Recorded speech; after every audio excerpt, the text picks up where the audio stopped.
మనకి చిన్న జ్వరం వచ్చినా ఇంట్లో గోల చేస్తాం, కానీ అమ్మకి జ్వరం వచ్చినా కూడా వంట మాత్రం ఆగదు. తను ఎంత నీరసంగా ఉన్నా ఉదయాన్నే లేచి మనకి వేడివేడిగా వండి పెడుతుంది. ఎందుకో తెలుసా? తను పస్తులున్నా పర్వాలేదు, తన పిల్లలు మాత్రం ఆకలితో ఉండకూడదని.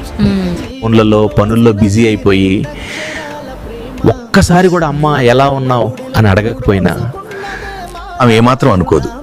ఎందుకంటే మనకి పెద్దయ్యాక మనకంటూ ఒక ప్రపంచం వస్తుంది, కానీ అమ్మకి మాత్రం ప్రాణం ఉన్నంత వరకు మనమే ప్రపంచం.